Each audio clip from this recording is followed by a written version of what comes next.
आज हम बहुत बड़ी एक गलती करते हैं, जिस गलती की वजह से हम अपने अंदर ही दोष पैदा कर लेते हैं। महापुरुषों द्वारा दिए गए प्रवचनों को, भगवान द्वारा दिए गए प्रवचनों को, गुरुजनों द्वारा दिए गए प्रवचनों को हम अपनी परिस्थिति के हिसाब से, अपने स्वभाव के हिसाब से, अपनी बुद्धि के हिसाब से बदल लेते हैं। जैसे कि गीता में भगवान ने कहा है कर्म प्रधान है, तो कर्म प्रधान की परिभाषा को भी भगवान ने समझाया है कि किस तरह का कर्म हमें करना चाहिए, किस तरह का व्यवहार हमें करना चाहिए।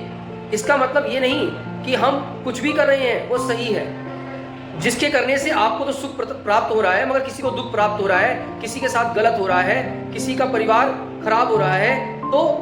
वो सही नहीं है। उस कर्म की परिभाषा को समझाया है भगवान ने। ऐसे ही अगर कोई गुरुजन ये कह रहा है कि पहले अपने आप को बदलिए, पहले अपने आप को समझिए, पहले अपने आप को जानिए, तो इसका मतलब ये नहीं कि वो अहंकार पैदा कर रहे हैं। वो कह रहे हैं कि आप इतने सक्षम हैं, आप इतने गुणवान हैं, भगवान ने आपको सब कुछ दिया है कि अपने आप को जानिए, अपने आप से अच्छे कर्मों को कीजिए जो आपके साथ जुड़े हुए हैं, जिसे परमात्मा ने आपको दिया है, जो जीवन में आपके साथ सुख मिले हैं आपको, उन्हें अपने आप को पहले पहचान कर दूसरों में बांटिए, दूसरों को सुख प्रदान कीजिए। सिर्फ अपने सुख वैभव के लिए दूसरों को नुकसान कर देना, दूसरों को दुख प्राप्त करवा देना, किसी का